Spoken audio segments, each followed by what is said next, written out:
Welcome dear. आज Aarna degree college का जो यूट्यूब प्लेटफॉर्म है, आप सभी का स्वागत है। आज अपन जो फिजिकल ज्योग्राफी है, भौतिक भूगोल है, उसका टॉपिक है भू संचलन, अर्थ मूवमेंट। इसको पढ़ेंगे कि इस पृथ्वी के ऊपर जो विभिन्न प्रकार की जो अपने स्थलाकृतियाँ दिखती हैं, चाहे वो प्रथम आकार के भूदर्शीय हो या द्वितीय आकार के भूदर्शीय हो या तृतीय आकार के, इसमें अलग अलग जो विभिन्नता है वो नज़र आती है। तो इन जो जैसे द्वितीय आकार के भूदर्शीय है, पर्वत, पठार या मैदान है, इनका जो निर्माण होता है वो कौन से ऐसे बल होता है या कौन से ऐसी शक्तियाँ होती है जिससे इनका निर्माण होता है, उसके विषय में ये अपना जो पूरा टॉपिक है वो आज रहेगा। तो अभी देखिए, जो परिवर्तन होता है तो वो मुख्य रूप से दो प्रकार का परिवर्तन होता है। यानी भूगर्भिक दृष्टि से अगर देखा जाएगा तो जो परिवर्तन है वो मुख्य रूप से दो प्रकार से होता है। एक ऐसा परिवर्तन होता है जो बहुत ही कम समय में हो जाता है, यानी कुछ ही सेकंडों के अंदर अपने सामने जो घटना है वो घटित हो जाती है, तो उसको अपन बोलते हैं अल्पकालिक बल।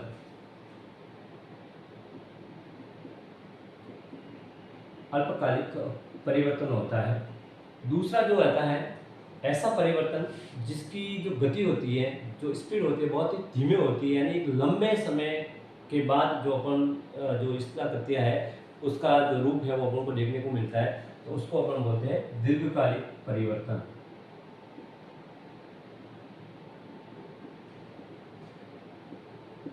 तो देखिए, एक ऐसा परिवर्तन जो बहुत कम समय में होता है जिसको अपन अल्पकालिक परिवर्तन बोलते हैं। दूसरा है बहुत धीमी गति से होता है और बहुत लंबे समय के बाद होता है, उसको अपन बोलते हैं दीर्घकालिक बल। अब ये जो अल्पकालिक जो बल होता है, इसमें मुख्य रूप से जैसे अपन मानते हैं भूकंप और जो ज्वालामुखी की जो घटना है वो ऐसी है जो बहुत ही कम समय में घटित होती है। दूसरी तरफ अपन देखिए, जैसे पर्वत है, पठार है या मैदान है या कोई भ्रंश वगैरह है, जैसे भूकंप,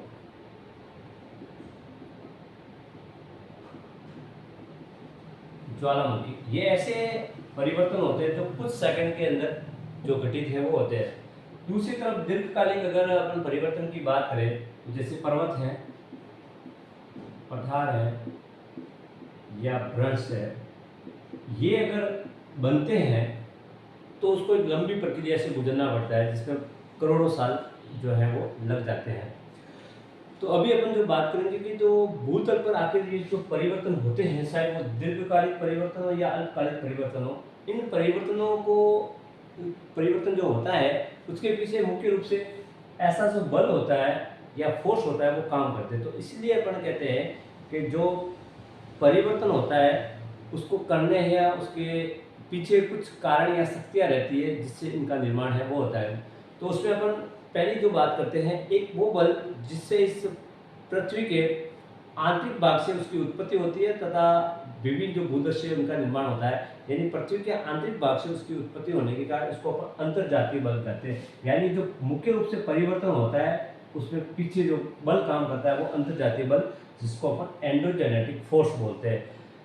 ये तो क्या है कि किसी भूदृश्य का निर्माण करने वाला बल होता है, यानी ऐसा बल जिससे किसी भूदृश्य का निर्माण होता है और जो आंतरिक भाग से घटित होता है उसको अपन अंतर्जातीय बल या एंडोजेनेटिक फोर्स बोलते हैं। दूसरा बल होता है, इससे तो पृथ्वी के जो ऊपरी भाग है वहाँ पे विषमताओं का जन्म होता है। दूसरा बल है जो इसके विपरीत काम करता है, जिसको बोलते हैं बहिर्जातीय बल या एक्सोजेनेटिक फोर्स। ये वो होता है जो अंतर्जातीय बलों के द्वारा जो स्थलाकृतियाँ या स्थलरूप बने हैं, पर्वत, पठार, मैदान, उसको एक प्रकार का समतलीकरण या निम्नीकरण का कार्य करते हैं। तो ये बाह्य भाग यानी पृथ्वी के ऊपरी धरातल पे ये कार्य रहता है, इसलिए इसको अपन बहिर्जातीय बल बोलते हैं। इसमें एक प्रक्रिया होती है जिसको डेनिट्रेशन या अनाचारण बोलते हैं। इसके दो रूप होते हैं, अपक्षय और अपर्दन। अपक्षय ये वो होता है जो शैल या जो चट्टानें होती है उसको एक प्रकार का जो शैल या चट्टान होते हैं उसको तोड़ने का काम करता है, जिसको वेदरिंग बोला जाता है। इसके भी अलग अलग पार्ट होते हैं, जैसे भौतिक अपक्षय होता है, रासायनिक अपक्षय होता है और जैविक अपक्षय, इसके अलग अलग ये पार्ट्स होते हैं। उसी तरह से अपर्दन होते हैं। तो जो शैल या चट्टान अपक्षय के कारक ने तोड़ी है उसको एक जगह से दूसरी जगह यानी जो परिवहन का जो काम करता है वो अपर्दन के कारक होते हैं, जिसको अपर्दन के साधन भी बोलते हैं। जैसे नदी होती है, पवन होती है, हिमानियाँ होती हैं, समुद्री लहरें या तरंगें होती हैं और भूमिगत जल होता है। तो अपक्षय होती है वो एक प्रकार की स्टैटिक प्रोसेस होती है, यानी स्थिर रहती है। ये क्या होता है, एक प्रकार की गतिशील या डायनामिक रहती है। तो इन दोनों को अपक्षय प्लस अपर्दन को सम्मिलित रूप से अपन डेग्रेडेशन या अनाच्छादन के नाम से जानते हैं। अब जो इस भूदृश्य का निर्माण करने वाला जो अंतर्जातीय बल है, चाहे वो पर्वत है, पठार है या मैदान है, इनका जो निर्माण होता है वो अंतर्जातीय बलों से होता है, यानी एंडोजेनेटिक फोर्स है उससे होता है। इसके मुख्य रूप से दो पार्ट होते हैं। पहला है आकस्मिक बल, यानी सडन फोर्स काम करता है, यानी अंतर्जातीय बल के भी वापस मुख्य रूप से दो पार्ट होते हैं, जिसको आकस्मिक बल पहला, दूसरा बोलते हैं पटल विरूपणिक बल, यानी सडन फोर्स और डेस्ट्रोपिक फोर्स बोलते हैं। अब देखिए आकस्मिक बल है बहुत ही कम समय में घटित होता है।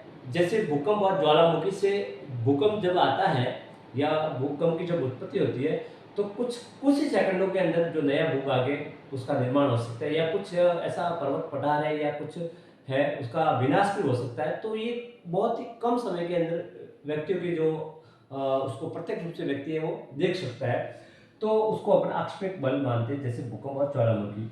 कुछ ऐसे बल होता है जिसका प्रभाव व्यक्ति अपना जो जीवन होता है, क्योंकि व्यक्ति का जो जीवन होता है बहुत कम समय का होता है, देखिए जो भूदृश्य है इनका जो टाइम पीरियड होता है वो काफ़ी लंबा होता है, तो वो धीमी प्रक्रिया से के तहत होता है, यानी बहुत धीमी गति से उनकी जो निर्माण की है वो गति होती है। तो व्यक्ति अपने एक जीवन काल के अंदर इन जो भूदृश्यों का है उसको देख नहीं पाता, लेकिन लंबे समय के बाद वहाँ पे जो कोई भी भूदृश्य उसका निर्माण हो सकता है। तो जो पटल विरूपणी बल होता है, डेस्ट्रक्टिव फोर्स, उसके वापस दो पार्ट होते हैं, जिसको पहला बोला जाता है महादेश जनक बल, दूसरा होता है पर्वत निर्माण बल।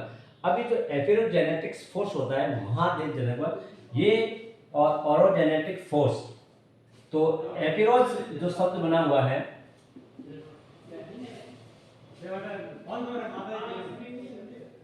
एफिरोज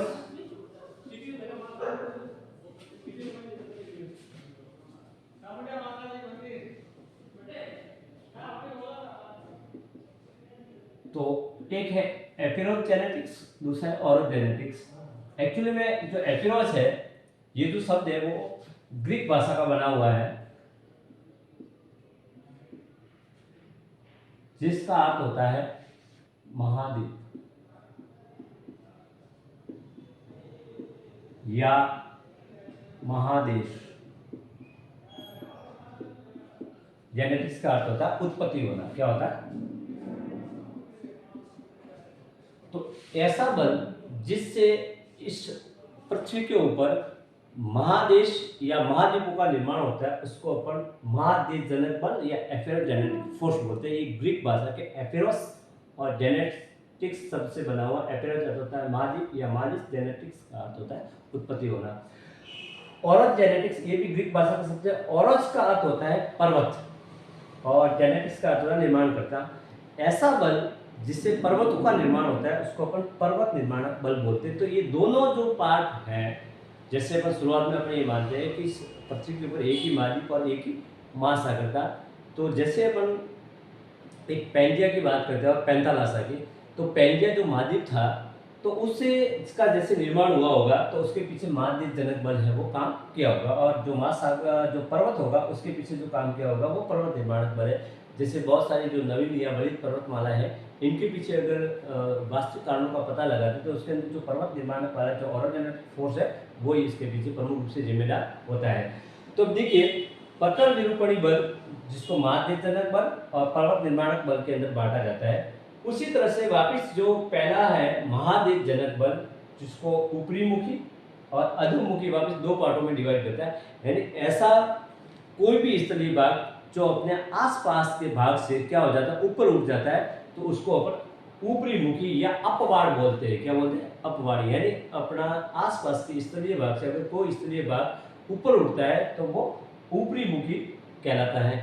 अगर कोई स्थलीय भाग अपने आसपास के धरातल से क्या होता है नीचे धंसता है तो उसको अपन बोलते हैं अधोमुखी, यानी अपवाड़ और डाउनवार्ड, ये स्थलीय भागों से उसी तरह से एक होता है निर्गमन और दूसरा होता है निमज्जन। अगर कोई जलीय भाग है, यानी जो तट लगता है अगर, तो अगर वो जो जलीय भाग है वो अपने आसपास के तटीय भाग से क्या हो जाता है, ऊपर उठ जाता है, तो उसको अपन बोलते हैं निर्गमन। अगर वो तटीय भाग है अपने आसपास के भाग से क्या हो जाता है, नीचे गिर जाएगा, तो उसको अपन बोलते हैं निमज्जन। तो ये दोनों एक प्रकार की जल से संबंधित या तटीय भागों से संबंधित, ये स्तरीय भागों का ऊपर उठता और नीचे धंसना, ये दोनों होता है वो माध्यजनक बल के अंतर्गत जो सम्मिलित है वो किए जाते हैं। उसी तरह से आता है पर्वत निर्माणक बल, ऑरोजेनेटिक फोर्स। इसमें दो मुख्य रूप से आती है और सबसे महत्वपूर्ण भी माने जाते हैं। पहला आता है तनाव यानी टेंशन, दूसरा आता है संपीड़न यानी कंप्रेशन। अब देखिए इस तनाव के अंदर क्या रहता है,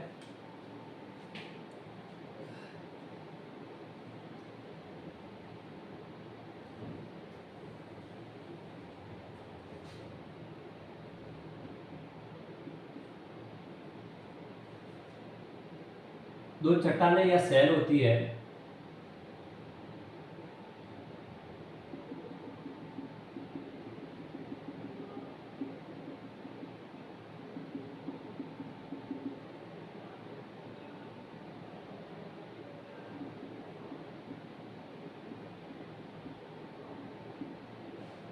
जब एक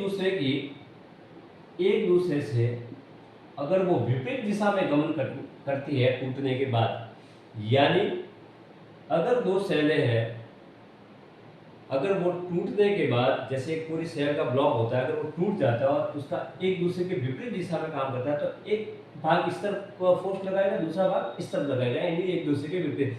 तो उससे जो सेलें हैं उसके अंदर कुछ क्रैक्स, छटकने या जो व्रंश है उसका निर्माण होता है। यानी तनाव के कारण मुख्य रूप से होता है वो भूमि खिसक जाती है, तो वहां पे कोई नई जो भूदृश्य उसका निर्माण हो सकता है। जैसे उसमें महत्वपूर्ण जो घटना घटित होती है वो होती है भ्रंश की, यानी तनाव के कारण ही किसकी उत्पत्ति होती है, भ्रंश की, जिसको फॉल्ट बोला जाता है। ये यानी फॉल्ट की जो घटना घटित होती है वो तनाव मूलक बल के अंतर्गत आती है।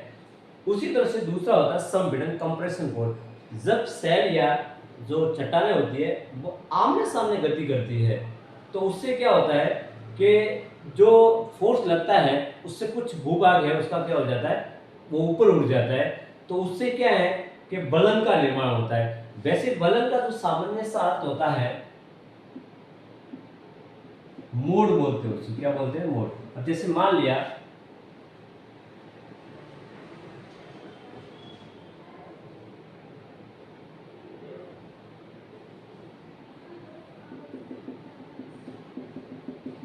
ये दो चट्टानें हैं, जब आमने सामने आती है तो अगर ये आपस में इनकी टकराट होगी तो इधर का जो भूभाग है वो क्या हो जाता है, ऊपर उठ जाता है। और ऊपर जाने के बाद जैसे ही ऊपर जाएगा तो इसके अंदर क्या होता है, मोड़ या बलन पड़ जाते हैं। तो जहाँ पे भी दो सेलें हैं वो आमने सामने गति करती है या कंप्रेशन का जो फोर्स लगता है तो उससे जो भूभाग ऊपर उठ जाता है और वो बलन या मोड़ के रूप में उठता है। तो ऐसी जगह पे मोड़ का या बलित जो पर्वत है उसका निर्माण होता है। यानी मुख्य रूप से जो फोल्डेड माउंटेन होते हैं वो इसके अंतर्गत गिने जाते हैं। यानी जितने भी बलित पर्वतों का निर्माण होता है उसके पीछे संपीड़न की जो शक्तियां है वो काम करती है। इसके भी दो पार्ट होते हैं, एक तो होता है संवलन, दूसरा होता है वलन। जब वलन की क्रिया बड़े क्षेत्रों में होती है यानी तो उसको अपन सवलन बोला जाता है, यानी वाप बोला जाता है। यानी वलन की क्रिया बड़े क्षेत्रों में होती है तो उसको अपन सवलन बोलते हैं, जब वो छोटे क्षेत्रों में होती है तो वो वलन कहलाता है। उसी तरह से जो सवलन होता है उसके भी दो रूप होते हैं, स्वलन और अवसवलन। और एक और वलन का रूप देखने को मिलता है जिसको अपन बोलते हैं वृक्ष वलन, जिसको ब्रॉड वार्प बोलते हैं। ये क्या होता है, जब वलन की जो क्रिया है वो हजारों किलोमीटर की लंबाई में होती है तो उसको अपन वृत्त वलन या ब्रॉड वार्प बोला जाता है। तो जब वलन की क्रिया हजारों किलोमीटर की लंबाई में होती है तो उसको ब्रॉड वार्प या कहा जाता है। तो कुल मिलाकर जो ये स्थल रूपों को प्रभावित करने वाले जो फोर्स होता है वो अंतर्जातीय बल या जो एंडोजेनेटिक फोर्स होता है, बहिर्जातीय बल या एक्सोजेनेटिक फोर्स होता है। तो कुल मिलाकर एक भूदर्शी को उत्पत्ति करने वाला कारक होता है, दूसरा होता है जो भूदर्शी है उसका समाप्तिकरण या निम्नीकरण वाला कारक होता है। अब जो अगला अपना जो महत्वपूर्ण जो आपके सिलेबस के हिसाब से तो उसके अंदर जो अपन पढ़ेंगे वो एक तो पढ़ना है अपन को विस्तार पूर्वक संपीड़न की शक्ति से जो होता है वलन के प्रकारों को पढ़ना है, ठीक है, वलन क्या होता है उसको पढ़ना है। दूसरा है जो तनाव से उत्पन्न होता है परमाणु रूप से भ्रंश या फॉल्ट है उसको पढ़ेंगे। तो अभी अपन जो वलन है उसके ऊपर बात करेंगे।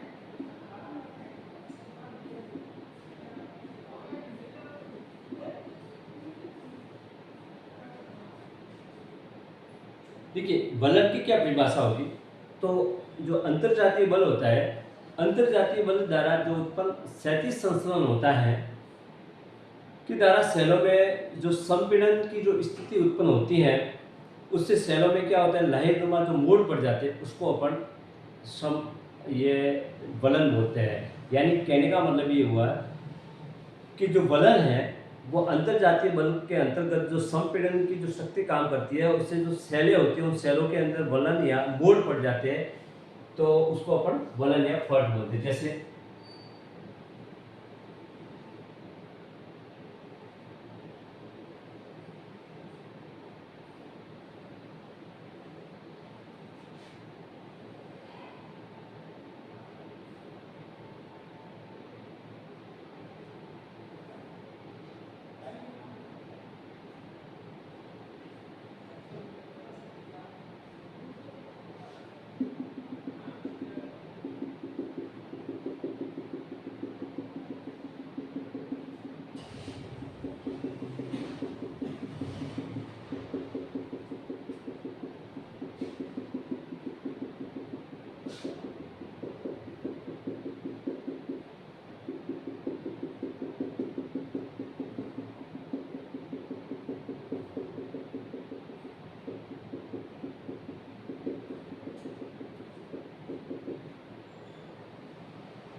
अब देखिए यानी जो अंतरजातीय बल होता है उसमें पर्वत निर्माण जो बल होता है उसमें जो संपीड़न की जो शक्तियाँ होती है तो जब दो शैलों के अंदर संपीड़न की शक्ति लगती है तो वो आमने सामने जो क्रिया करती है तो उस जो शैलों में है उसमें जो मोड़ पड़ जाते हैं उस मोड़ को अपन वलन कहते हैं। अब ये जब मोड़ पड़ते हैं तो इस वलन के अलग अलग जो है वो अपन कहते हैं पार्ट होते हैं या भाग होते हैं। जैसे जब संपीड़न की क्रिया होती है तो जब आमने सामने फोर्स लगेगा जैसे यहाँ से तो यहाँ से भी संपीड़न की जो संपीड़न बल है वो काम करता है, इधर भी जो संपीड़न है तो अगर इस तरह से अगर फोर्स लगेगा जैसे सेलों में तो ये भूभाग क्या हो जाता है ऊपर उठ जाता है उससे वहां पे वलन का निर्माण होता है। अब वलन के द्वारा जो वलन का जो भाग ऊपर उठता है यानी वलन की जो संपीड़न की क्रिया के कारण जो वलन का जो भाग ऊपर की ओर उठता है उसको अपन बोलते हैं अपनति। यानी वलन के द्वारा जो ऊपर उठा हुआ भाग होता है वो अपनति और जो नीचे धसा हुआ भाग होता है जैसे ये वो उसका अभिनति कहलाता है। क्या कहलाता है? अभिनति। तो ऊपर उठा हुआ भूभाग अपनति, नीचे धसा हुआ अभिनति। और वलन होते हैं उस वलन के तो दो मुख्य भुजा होती है या फॉल्ट ऑफ लिम्स जिसको बोलते हैं।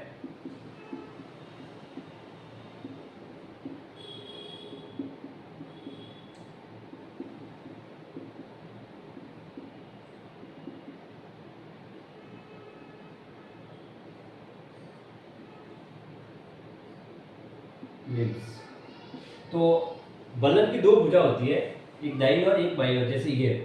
तो एक तो इस तरह इस साइड की भुजा है और एक इस साइड की। अब देखिए वलन की जो दोनों भुजा होती है इन वलन की दोनों भुजाओं का जो झुकाव है वो किस प्रकार होता है इस आधार पर वलन के जो है अलग अलग रूप है वो देखने को मिलते हैं। अब देखिए वो वलन है वो चट्टानों की जो संरचना होती है उसके ऊपर कोई निर्भर करते हैं। जैसे कुछ चट्टानें कोमल होती है, कुछ कठोर भी होती है। तो कोमल चट्टानें होगी तो उसके अंदर वलन की जो क्रिया है वो ज़्यादा होगी, अगर कोई कठोर चट्टानें होगी तो उसके अंदर वलन की क्रिया कम होगी। तो कहने का मतलब ये है कि वलन की जो ये दोनों भुजाएं होती हैं, इस वलन की दोनों भुजा का जब संपीड़न का फोर्स लगता है तो ये वलन की भुजा का झुकाव है वो किस प्रकार का होगा, तो उसके आधार पर इसके अलग अलग रूप है। तो कुल मिलाकर जो वलन है वो मुख्य रूप से 5 प्रकार का होता है, और उसको और इसके अन्य भागों को देखा जाएगा तो कुल मिलाकर जो वलन है वो 10 प्रकार होते हैं। तो ये जो वलन के अलग अलग प्रकार है वो भुजा के झुकाव के आधार पर होते हैं, यानी जो इसकी फॉल्ट ऑफ लिम्स होता है उसके आधार पर इसका जो अलग अलग, जैसे सम्मित वलन होता है, असम्मित वलन होता है, एक दिक्नत वलन होता है। तो ये जो झुकाव होती है भुजा का उसके आधार पर होते हैं। इन वलन के जो विभिन्न प्रकार है उसको जो अपनी अगली क्लास होगी उसके अंदर अपन इसको पूरा विस्तार से समझने की कोशिश करेंगे। तब तक के लिए थैंक यू सो मच।